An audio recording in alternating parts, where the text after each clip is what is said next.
Welcome to another episode of The Awakenings. The Awakenings have shifted and changed, and I'm really doing my best to be able to give you as much help as possible during these very strange times we're living right now. My name is Zaben. I'm a transformational therapist, healer, intuitive, and an author.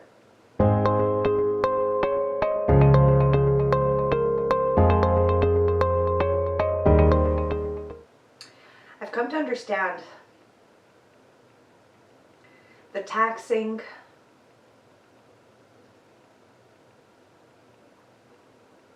power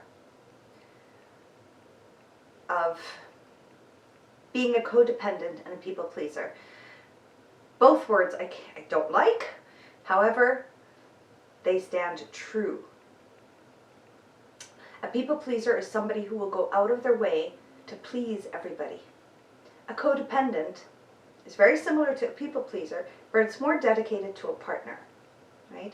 I codepend. I depend on somebody else for my worth, for my happiness, for who I am, for me feeling like I matter and I'm enough and I'm deserving and all that stuff, right? So that's a codependent and that's a people pleaser. Now, a lot of people pleasers are not codependent. However, lots of codependents are people pleasers. Okay, so codependency is like a big double combo type of thing. What happens is when you are in a place of depending on somebody else to feel worthy, to feel that you matter, to feel that you are deserving of good things, to feel respected, to feel honored. Being in that space is taxing. I mean, it is simply depleting. Because it always feels like you're running after something. You're running after this thing, this mirage, right? There's like this illusion that I will feel better. I will feel myself. I'll be happy once this person or these people recognize my worth. You know, when they start to acknowledge who I am, then I can acknowledge myself. And now, as I'm saying it, it sounds upside down, right? And yet that's how a lot of people function in the world. That's how a lot of us function in the world. And we're coming to terms today that people like us are called empaths, right? It's just we feel a lot for others. And there's a difference between being an empowered empath or being a disempowered empath, meaning an empowered empath is, ooh, I have boundaries, I can say no, I can say yes, who I am is important and is at the same level as everybody else, right? So it disengages an empath from being a people pleaser or codependent. And then there's the empaths that are disempowered, which are, ooh, I don't know what boundaries mean. I feel everybody all the time. I think that those emotions are mine. I want to make sure that everyone feels good, because when everyone else feels good, I feel better about myself, right?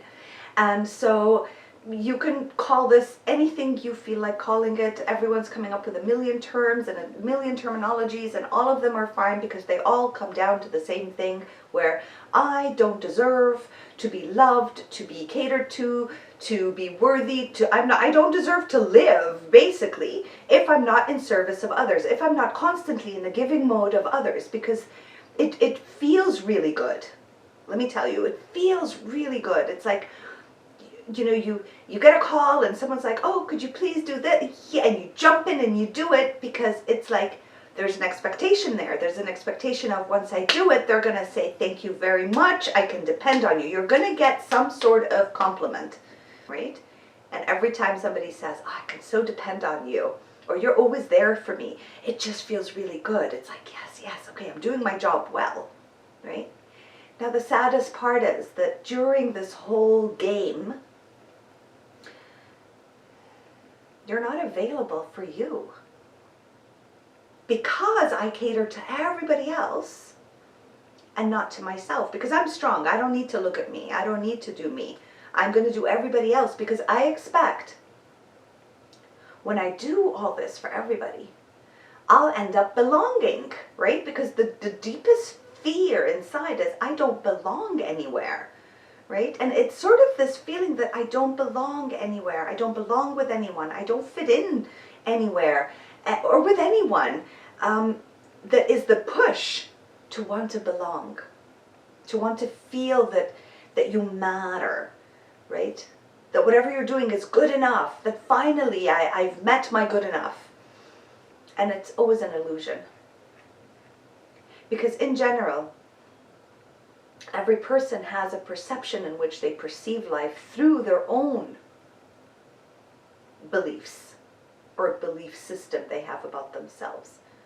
So you could be doing a whole bunch of things for so many people all the time, going out of your way to please them, with your partner, going out of your way to make them see your worth. And at the end of the day, you still feel very alone inside. It's a very lonely feeling. No matter what I do, no matter who I please, no matter how much I do for everybody, it's this constant state of loneliness and inner sadness. Because nothing is fulfilling enough. There is no fulfillment. They're not even, you know, when you get the compliment, it just feels like, okay, I know, I'm glad. And then it like within the span of 5 minutes, it dissipates and you're looking for the next hit. It's like an addiction. Because I can't do it for myself. I need everybody else outside to do it. So people pleasing and codependency and disempowered empath, it's still self-serving. To a degree, it looks lovely on the outside, and it's so great to be a victim of it, but it's still self-serving. Who are you? It's catering to everybody's wishes according to who they perceive you to be for them. And you want to make sure that you offer them that. Because in your mind, you believe that if you offer them that version of you that they so anticipate or expect out of you, you will be loved, you will be cherished, you will finally reach that euphoric place of, oh, I matter to everybody, I belong. Not true. Not true, because that hollow feeling inside, that addiction to keep getting more and more, to do more and more and more and more, doesn't end. It's like a spiral to hell, basically. So I'm talking through personal experience after 2 extremely toxic marriages, beyond, and me coming out of them alive, with friendships that were depleting and never available for me in any form. I was constantly the one there for them to get my feed of, okay, I matter, right? After disconnecting from them, losing them, whoever chose not to speak to me or whoever I chose not to speak to anymore, because I was just filled with anger, rage, and disappointment. I'm sure you guys feel the same way. It's that anger. It's that disappointment. It's like, I've done so much for you that when I come to ask for something, you simply say no, or you choose not to be there for me, or I'm left all alone. So what was the point of all this?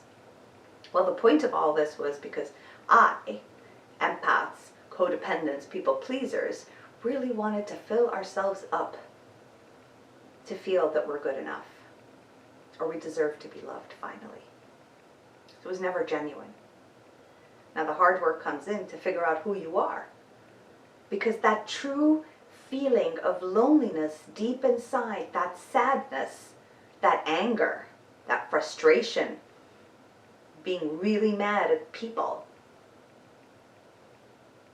to fill in the gap that is unfillable.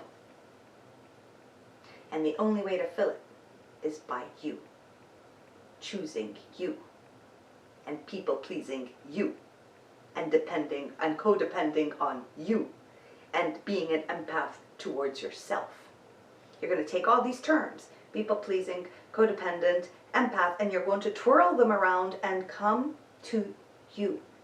Because trust me, the world will empty out. There'll be so much anger in you. There'll be so much you've given away of yourself, but there's nothing left.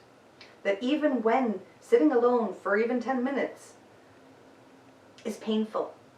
It's painful on you. Because just sitting alone, you dive into the deep loneliness that you're in. And that's actually the place to start. I had everyone disappear. I mean, people that I thought would never leave my life, that I could depend on for everything, okay? It just ended. Things ended.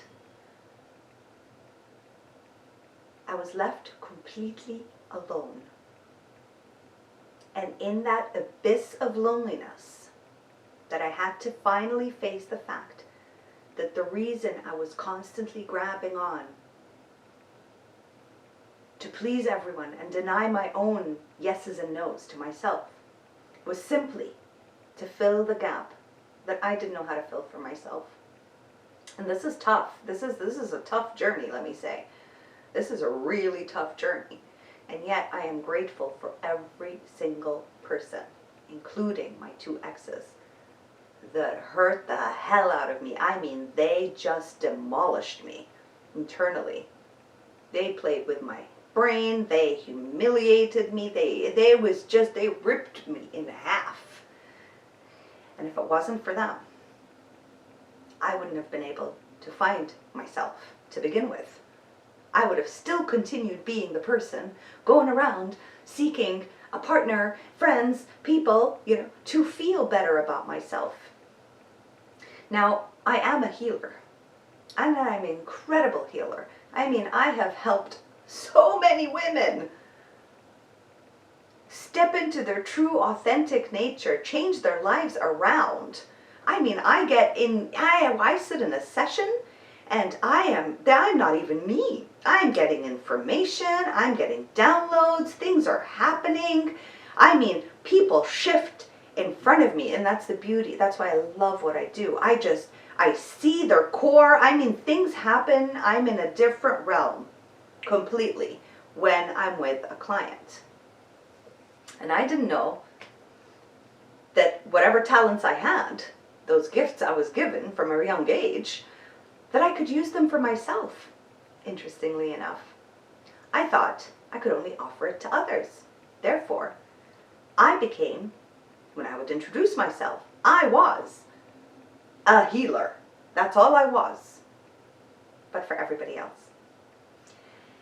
And as the world emptied out, and the shock after shock started, and the pain started, I started to recognize there's a lot of pain inside. I had a lot of anger. I felt used, I felt abused, I felt it was unfair. I would jump through hoops to be there for family and for friends and for my exes. I mean, I did my exes' families. Oh my God, I jumped through hoops to let them be happy, so that I can feel good about myself, so I can fit in, so I can finally belong. If anything, I was spat out every single time when I was not needed or wanted. And when I needed and wanted, crickets. There was no more left in me. There was nothing else left other than, what is going on? And that was when life became pretty painful and pretty delicious.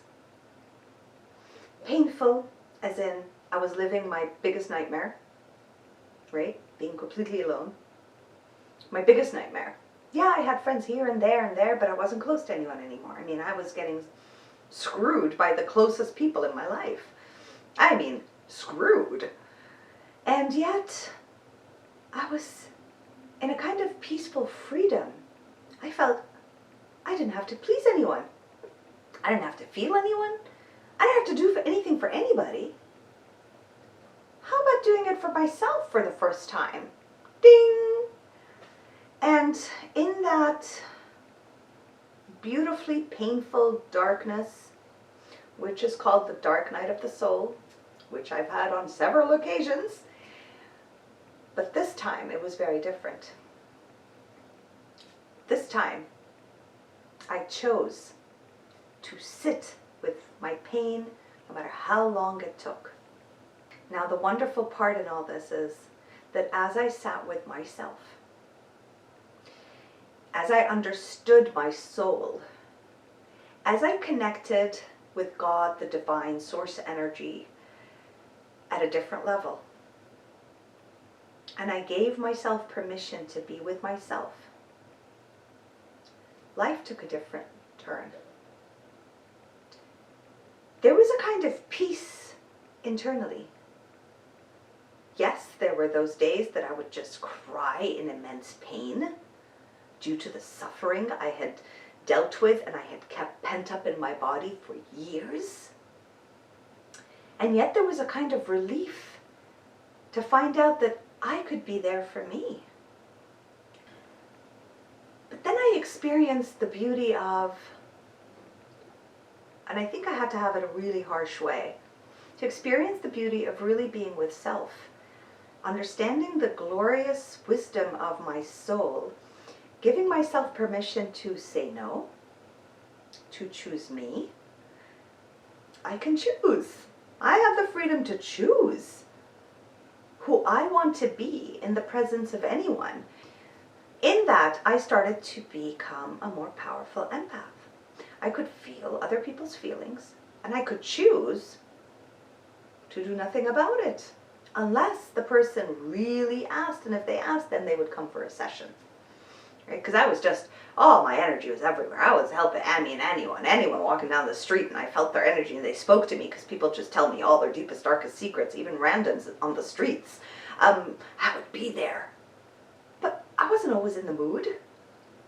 Maybe I was taking a walk because I was trying to figure something out, or I was trying to look at the leaves and contemplate, or I was in a meditative state, or I had my own personal issues, whatever. I didn't need to reach out and save everybody for them to feel happy so that I could feel good about myself. That stopped. That stopped, and there was a void. But in the void, I found myself. And I'm hoping you can too. In the void, it's okay to sit with your pain. We've been programmed not to sit with our pain. It's the one thing we've been told not to do ever. It's scary. You're feeling bad. You're feeling sad. Someone at school made you feel bad. It's okay. You have many other friends, and it's this whole don't worry about it. Look at the blessings you have. And by doing that, it's constantly band-aiding, no, you're not allowed to feel that. Don't feel sad, don't feel angry, don't feel hurt. These are bad feelings. There's only, how can you feel happy? Let's make you happy now. How can you cater to everybody's feeling? People don't like unhappy people. People don't like feelings, right? But how come it has nothing to do with anybody? Anybody at all. If I'm feeling sad, I have every right to feel it to the depth of it, and then as I do and stop resisting it, it sort of floats out. It finds its way out of my system, and I can go back to happy. Miraculous! Journaling, heaven. My journaling turned to books. I end up writing books. So I have my Happily Ever After, and my second book, Oops, which I really recommend.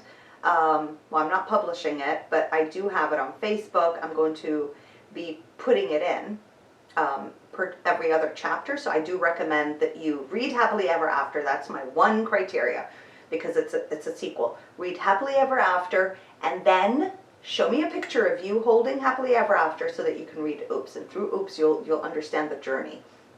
It's very, very insightful and very helpful. But through journaling is a good way, I was able to understand myself better. Now, the most important thing is, when you get to know yourself, it's so exciting. Because when you're getting to know yourself, you start becoming okay with things about you that you never were okay about, which is what I was fighting against all the time. that when you're sitting with yourself and yourself says, oh, I don't matter, you're like, oh, my sweetheart, of course you matter. Well, you know what? If you don't matter to the world, you matter to me. Everything shifts. And it doesn't matter. It takes an hour, 2 minutes, a day, a week, a month. Who cares?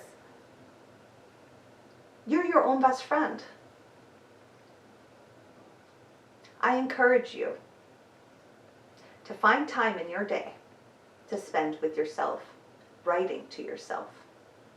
It doesn't have to be happy writing. Well, today I had a jolly day. It doesn't have to be that. Today I felt this way, and I felt like when I was really angry, and the reason I was so angry is because I was so hurt emotionally because it meant this to me, right? What this person did meant this to me, and what it really meant was I don't matter to myself. That's what angered me the most, that I didn't matter. I didn't matter to that person.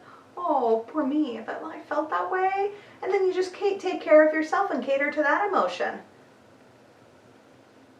Meditation. Meditation, meditation, meditation, meditation. I can't repeat it enough. And the reason it's so hard to meditate at first, when I first started years ago, is because the mind doesn't stop, and because we don't know how to sit with ourselves at all. We need stimuli all the time. It's like running away from ourselves all the time. How can I please this person? How can I please this one? What do I need to do? How can I occupy my day so that I can feel that I'm busy? And you don't need to do all that. You just need to sit with yourself. Just do it. 10 minutes, 20, first start with 5, then go to 10. When you notice your mind can't stop talking, that's okay. That's okay. Your mind has to talk. That's what it does. Thoughts. It comes up with thoughts. And in time, you're just going to breathe all the time into it. Breathe through it. And in time, the most important thing about meditation is to just notice. Oh, there's a thought. Oh, another thought. Oh my God, I've just had a million thoughts. Great, let me breathe now. Concentrate back on my breath. That's all you have to do. Really, that's all you have to do. All I want to share with you is take care of your loving self. There is no one in the world that will love you as much as you will love you, or will love you as much as your connection with the divine God energy. He created you. Therefore, He loves you. Therefore, the divine adores who you are. The divine adores you as the creator. You could tell if you're a parent, you adore your child. Can you imagine the creator of all? You're adored, you're loved. It's time to love and adore yourself. Connect. Just connect. And allow the wisdom of the divine to come through you and awaken you to the beauty of you, and to have your back for yourself. Well, I hope this was helpful. It's been a journey, and a beautiful one. Go through it. Take that leap. Allow it to happen. And don't be afraid. There's nothing to fear but fear itself. And that is a fact.